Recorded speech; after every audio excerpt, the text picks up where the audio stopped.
നമസ്കാരം. ഇന്നത്തെ നമ്മുടെ അതിഥി പ്രശസ്ത ഗായകനായ പ്രദീപ് ബാബുവാണ്. സാറിനെ നമുക്ക് ഈ വേദിയിലേക്ക് സ്വാഗതം ചെയ്യാം.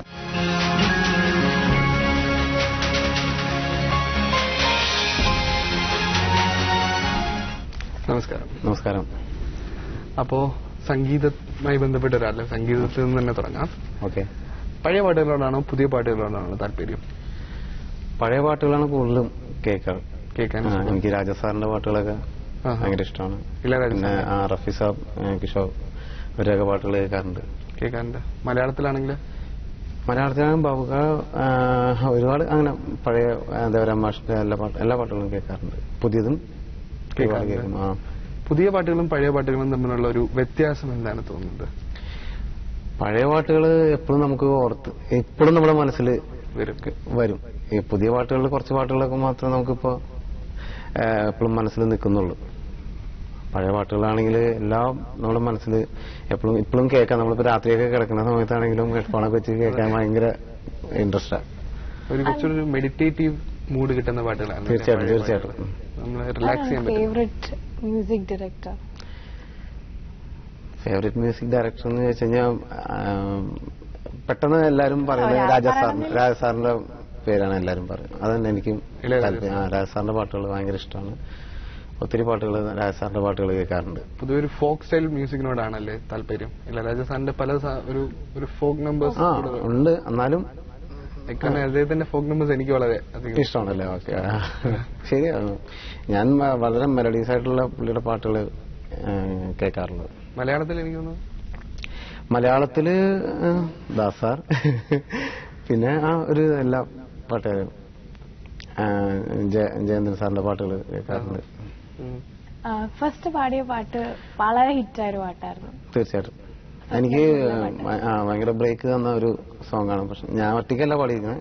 ജോത്സന, രാജേഷ് വിജയ്, പിന്നെ ഞാൻ. അതില് മെയിൽ പോർഷൻ വരുന്നത് അനുപല്ലവിയിലാണ്. എന്നാലും അത് ഞാൻ ഭയങ്കരമായിട്ട് ശ്രദ്ധിക്കപ്പെട്ടു ആ പാട്ട് അന്ന് കറുപ്പിനഴക്. എങ്ങനെയാണ് ആ ചാൻസ് കിട്ടിയത്? ഓർക്കസ്ട്രയിൽ പ്ലേ ചെയ്യുന്ന ഫ്ലൂട്ട് വായിക്കുന്ന ജോസി എന്ന് പറഞ്ഞ ഒരു ആർട്ടിസ്റ്റ് ഉണ്ട്. ഭയങ്കര കമ്പനിയാണ് ഞങ്ങൾ തമ്മിൽ. അപ്പൊ ഒരു ദിവസം പലപ്പോഴും ഞങ്ങൾ മോഹൻ സാറിന്റെ പാട്ടുകൾ കോറസ് പാടാനൊക്കെ ആയിട്ട് ഒത്തിരി ഞങ്ങൾ പോയിട്ടുണ്ട്. അപ്പോഴും അറിയാം, സാറിന് എന്നെ അറിയാം. അപ്പൊ ഇങ്ങനെ ഒരു പാട്ട് വന്നപ്പോൾ പുള്ളി ആ വർക്കിന് വേണ്ടി വായിക്കാൻ വേണ്ടി പോയപ്പോൾ എൻ്റെ അടുത്ത് ഇങ്ങനെ ഒരു പാട്ട് കണ്ടപ്പോൾ ആരെ കൊണ്ട് പാടിക്കുന്നൊക്കെ ചോദിച്ചപ്പോൾ ഇങ്ങനെ എന്റെ പേര് പറഞ്ഞു. അപ്പൊ ഞാൻ ട്രിവാൻഡ്രത്ത് ഒരു പ്രോഗ്രാമിലായിരുന്നു.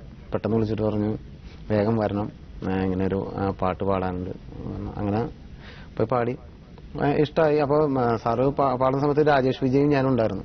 അപ്പൊ അതിന്റെ അകത്ത് രണ്ട് സ്റ്റൈൽ, ഒരാള് വെസ്റ്റേൺ സ്റ്റൈൽ പാടണം, ഒരാള് നോർമൽ സ്റ്റൈൽ പാടണം. അപ്പൊ ഞങ്ങൾക്ക് തന്നു ചോയ്സ്, നിങ്ങൾ തീരുമാനിച്ചു ഏത് സ്റ്റൈൽ പാടണമെന്നുള്ളത്. അപ്പൊ ഞങ്ങൾ രാജേഷ് വിജയ വെസ്റ്റേൺ സ്റ്റൈൽ യൂസ് ചെയ്തു, ഞാനും സാധാ ഒരു നോർമൽ സ്റ്റൈൽ. അങ്ങനെ ഇതുപോലെ വർക്ക് ചെയ്യണം, അല്ലെങ്കിൽ ഇതുവരെ വർക്ക് ചെയ്തതിൽ ഏറ്റവും നല്ലൊരു എക്സ്പീരിയൻസ് അല്ലെങ്കിൽ ഡിഫറെന്റ് ആയിട്ടുള്ള എക്സ്പീരിയൻസ് ഏതും സംവിധായകനോടെയാണ് ഉണ്ടായിട്ടുള്ളത്? എനിക്ക് കൂടുതലും എക്സ്പീരിയൻസ് ഉണ്ടായിരുന്ന അലക്സ് പോൾ സാറിന്റെ ആണ്. എന്ന് വെച്ചാൽ ഒത്തിരി അദ്ദേഹത്തിന്റെ കൂടെ ട്രാക്ക് പാടാനായിട്ടാണെങ്കിലും കമ്പോസിംഗ് സമയത്താണെങ്കിലും ഒത്തിരി ഇരിക്കാൻ സാധിച്ചിട്ടുണ്ട്. അത് ഒരുപാട് എനിക്ക് ഗുണം ചെയ്തിട്ടുണ്ട്. അദ്ദേഹത്തിന്റെ ഒരു കുറച്ച് പടങ്ങൾ പാടാൻ സാധിച്ചിട്ടുണ്ട്. ആദ്യം എനിക്ക് ഒരു പാട്ട് തന്നത് ഇൻസ്പെക്ടർ ഗരുഡില് ഒരു ടൈറ്റിൽ സോങ് ഉണ്ട്. പത്തിക്കടിച്ച് പക്ഷം വിരിച്ച ഗരുഡൻ പൊട്ടിച്ചിരിച്ചു ഒരു ടൈറ്റിൽ സോങ് ആണ്. അത് കഴിഞ്ഞ് എനിക്ക് തന്നതാണ് അസലായി.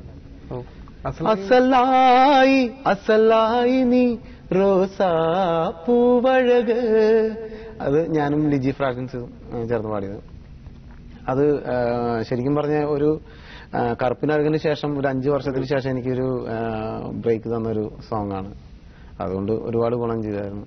അതിനുശേഷം അദ്ദേഹം എനിക്കൊരു നല്ലൊരു മെലഡി തന്നു, ഡ്യൂപ്ലിക്കേറ്റ് എന്ന ചിത്രത്തില്. പക്ഷെ അത് പടത്തില് അത് ഷൂട്ട് ചെയ്യാൻ പറ്റിയില്ല, കാസറ്റില് വന്നിരുന്നു. ഒരു നല്ലൊരു മെലഡി തന്നു. അങ്ങനെ ഒത്തിരി കൂടുതൽ എനിക്ക് അലക്സാണ്ടറിന്റെ കൂടെ വർക്ക് ചെയ്യാനാണ് എക്സ്പീരിയൻസ് ഉള്ളത്. ഏതെങ്കിലും ഒരു മ്യൂസിക് ഡയറക്ടറിന്റെ കൂടെ വർക്ക് ചെയ്യണം എന്ന് അതിയായ ആഗ്രഹം തോന്നി? തീർച്ചയായിട്ടും എനിക്കിപ്പോ ദീപകിന്റെയും ഗോപി സുന്ദറിന്റെ ഒക്കെ വർക്കിന് പാടാൻ ഭയങ്കര ആഗ്രഹമുണ്ട്. ദീപക് എന്നെ ഒരു 2 പാട്ടിന് വിളിച്ചിട്ട് എനിക്ക് പോകാൻ പറ്റാത്തൊരവസ്ഥ. പ്രാവശ്യം ഫോൺ വിളിച്ചിട്ട് കിട്ടിയില്ല. അത് പുതിയ മുഖത്തില് ഒരു പാട്ട് പാടാനായിട്ട്. ഇപ്പോ ഷാഫിക്കയുടെ 101 വെഡിങ് ആ പടത്തിൽ വിളിച്ചപ്പോൾ ഞാൻ US പ്രോഗ്രാമിലായിരുന്നു. അങ്ങനെ എനിക്ക് ഭയങ്കര നഷ്ടം സംഭവിച്ചു. കുഴപ്പമില്ല, പുള്ളി അടുത്ത വർക്കിന് തീർച്ചയായിട്ടും വിളിക്കുന്നു പറഞ്ഞിട്ടുണ്ടാവുന്നുണ്ട്. അതിങ്ങനെ വെയിറ്റ് ചെയ്ത് നിൽക്കുകയാണ്. പിന്നെ അൽഫോൺസിന്റെ കൂടെ വർക്ക് ചെയ്തിട്ടുണ്ട്. അൽഫോൺസിന്റെ ഒരു പാട്ട് പാടിയിട്ടുണ്ട്, സീനിയേഴ്സിൽ പാടിയിട്ടുണ്ട്. അങ്ങനെ ഇടയ്ക്ക് കൂടുന്നുണ്ട്. അങ്ങനെ പുതിയ മ്യൂസിക് ഡയറക്ടേഴ്സിന്റെ വർക്കുകളിലൊക്കെ പാടണമെന്ന് ഭയങ്കര ആഗ്രഹമുണ്ട് ഇപ്പോൾ. അതുപോലെ എം ജയേന്ദ്ര സാറിന്റെ വർക്കൊക്കെ പാടണമെന്ന് ഭയങ്കര ആഗ്രഹമുണ്ട്. ഇനി ഏതാണ് അപ്കമിംഗ് വർക്ക്, അങ്ങനെ എന്തെങ്കിലും? ഇപ്പോ റിലീസാവാൻ പോകുന്നത് ജയറാമേട്ടൻ നായകനായ കൊച്ചി ടു കോടമ്പാക്കം ചിത്രത്തിലൊരു പാട്ടുണ്ട്. പിന്നെ മാഡ് ഡാഡ്, അലക്സ് പോൾ സാറിന്റെ മ്യൂസിക് തന്നെ, രേവതി വർമ്മ അവര് ഡയറക്ട് ചെയ്തൊരു പടം. അതിൽ ഞാനും റീമി ടോമി, എന്റെ ബ്രദർ രമേഷ് ബാബു, ഞങ്ങള് ജാസി ചടൻ, ഞങ്ങൾ 4 പേരെ പാടിയിരുന്നു. അതൊരു വെറൈറ്റി സോങ് ആണ്. ഇപ്പൊ പാടാൻ റിലീസ് ചെയ്യാതെ പാടിയിട്ട് കാര്യം. അതെ. പിന്നെ കുറെ സ്റ്റേജ് പ്രോഗ്രാംസ് ചെയ്യുമല്ലോ. പൊതുവെ സ്റ്റേജ് ഷോ ആണ് എന്റെ മെയിൻ പ്രൊഫഷൻ. എങ്ങനെയാണ് പൊതുവെ ഏത് തരത്തിലുള്ള പാട്ടുകളാണ് കൂടുതൽ ആളുകൾ? നമുക്ക് പാടാൻ മെലഡിയാണ് താല്പര്യമെങ്കിലും, പക്ഷെ അല്ല, എന്റെ ഒരു പോസ്റ്റ് എന്ന് വെച്ചാൽ അവിടെ ഒരു തമിഴ് അല്ലെങ്കിൽ ഹിന്ദി അടിപൊളി പാടുക, അങ്ങനത്തെ ഒരു ഇതാണ്. അപ്പൊ അതുകൊണ്ട് ഇപ്പോ സൊന്നാപുരിയാത്, പിന്നെ മല്ലു സിംഗിലെ റബ്ബ്, പിന്നെ അത്യാവശ്യം ഇപ്പോ തട്ടത്തിമറയത്തിലെ പാട്ടുകളൊക്കെ നമുക്ക് മെലഡി പാടാൻ കിട്ടുന്നുണ്ട്. മുത്തുച്ചിപ്പി, അനുരാഗത്തിൻ വളരെ ഇപ്പൊ ഭയങ്കര ഹിറ്റാണ്. പിന്നെ അതുപോലെ ഗോപി സുന്ദറിന്റെ മ്യൂസിക്കില് ഉസ്താദ് ഹോട്ടൽ, വാതിൽ. എന്തായാലും തട്ടത്തിൻ മറയത്ത് എന്ന് പറഞ്ഞല്ലോ, തട്ടത്തിൻ മറയത്തിലെ ഒരു പാട്ട് നമുക്ക് കേട്ടിട്ട് തിരിച്ചു വരാം. തീർച്ചയായും.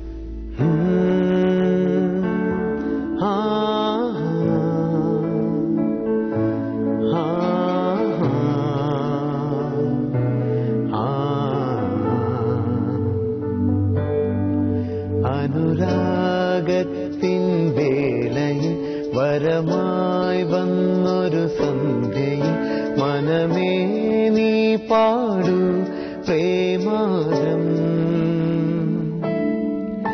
അനുരാഗത്തിൻ വേളയിൽ വരമായി വന്നൊരു സന്ധ്യയിൽ മനമേ നീ പാടൂ പ്രേമാരം.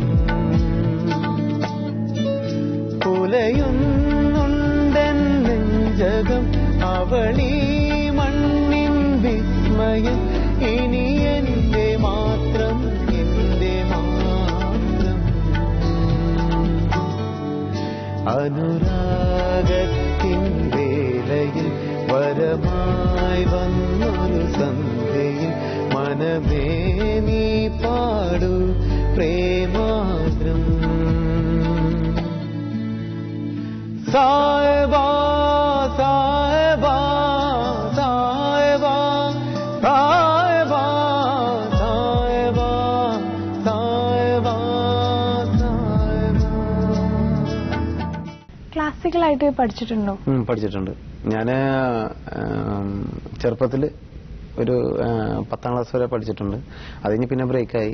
പിന്നെ ഇടയ്ക്ക് ഇപ്പോ എന്റെ ഒരു ഗുരു എന്ന് പറയുന്നത് ദിവാകരൻ മാഷ്, കളമശ്ശേരി തന്നെ ഉള്ള അദ്ദേഹത്തിന്റെ കൂടെ ഇടയ്ക്കിടയ്ക്ക് ഇപ്പൊ ടൈം കിട്ടുന്ന സമയത്ത് ക്ലാസ്സിന് പോകുന്നുണ്ട്.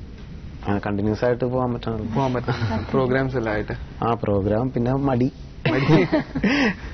അപ്പൊ എങ്ങനെയാണ് പ്രോഗ്രാംസിന് ഇപ്പം കുറെ സ്ഥലങ്ങളിൽ പോയിട്ടുണ്ടാവല്ലോ? ഒത്തിരി പോയിട്ടുണ്ട്. അപ്പം പുറത്തൊക്കെ പോകുമ്പോ എങ്ങനെയാണ് ആളുകള് ഇതുപോലെ അടിച്ചുപൊളി പാട്ടുകളാണോ താല്പര്യം, അതോ അവർക്ക് മെലോഡിയസ് ആയിട്ടുള്ള പാട്ടുകളോടാണോ താല്പര്യം? ഇപ്പൊ US പോയി കഴിഞ്ഞാല് അവിടെ നമ്മൾ ഇപ്പൊ ഗാനങ്ങള് നമ്മുടെ നാട്ടിൽ പാടിക്കൊണ്ടിരിക്കുന്ന പാട്ടുകളായിരിക്കുമല്ലോ അവിടെ പാടുന്നത്. അവിടെ കൂടുതലും കുറച്ച് നൊസ്റ്റാൾജിക് ആയിട്ടുള്ള പാട്ടുകളും കുറച്ച് ഓൾഡ് സോങ്സ് ആണ് അവിടെ താല്പര്യം. അപ്പൊ അതിനനുസരിച്ച് അങ്ങനെയുള്ള സോങ്സ് നമ്മൾ സെലക്ട് ചെയ്യാറുണ്ട്.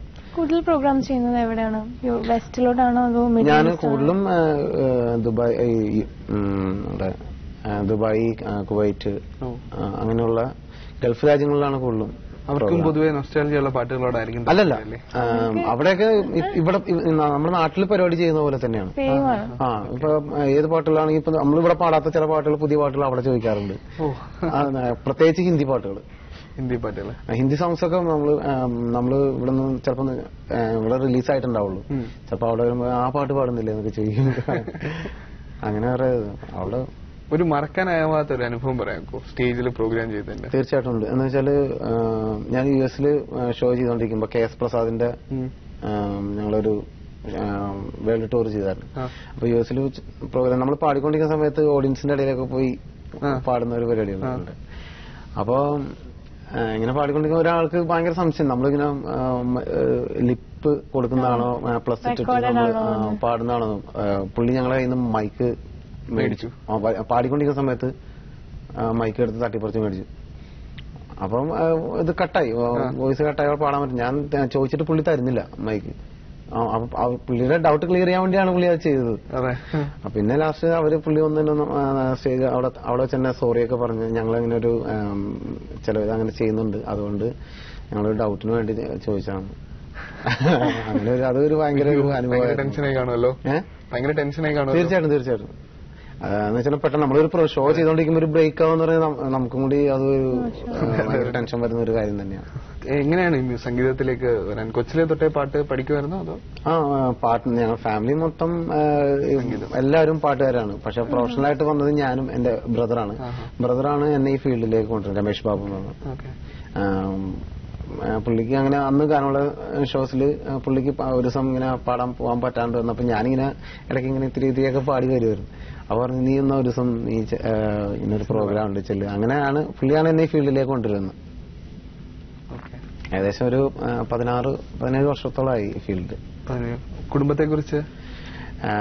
ഒരു ഭാര്യ, ഒരു മോള്. ഭാര്യ സിംഗറാണ് മീര.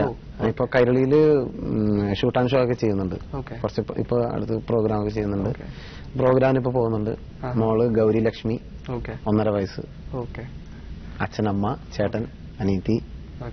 എല്ലാവരും എറണാകുളത്താണ്? അനീതി കല്യാണം കഴിഞ്ഞ് ആന്ധ്രയിലാണ്. ബാക്കി എല്ലാവരും എറണാകുളം. ഹിന്ദി സോങ്സ് വളരെയധികം പാടുന്ന ഒരാളാണ്. അതായത് സ്റ്റേജ് ഷോസിലാണെങ്കിലും കൂടുതൽ ഹിന്ദി സോങ്സ് പാടുന്ന ഒരാളാണ്. ആക്ച്വലി ഞാൻ തമിഴ് സിംഗറാണ്. ശരിക്കും ഞാൻ അങ്ങനെയാണ് ഈ ഫീൽഡിൽ വരുന്നത്, തമിഴ് പാടാൻ. ഇപ്പൊ എന്ന് വെച്ചാല് ഇപ്പൊ അങ്ങനെ ഒരു ഇതില്ല, തമിഴ് പാട്ടുകാരൻ അല്ലെങ്കിൽ ഹിന്ദി പാട്ടുകാരൻ അല്ലെങ്കിൽ മലയാളം പാട്ടുകാരൻ എന്നില്ല. നമുക്ക് നമ്മുടെ വോയിസിന് പറ്റുന്ന പാട്ടുകൾ, നമുക്ക് സ്റ്റേജിൽ പറ്റുന്ന പാട്ടുകളാണ് ഈ പാടും. അങ്ങനെ കൂടുതൽ വരുമ്പോൾ തമിഴും ഹിന്ദി എല്ലാം പാടുന്നുണ്ട്.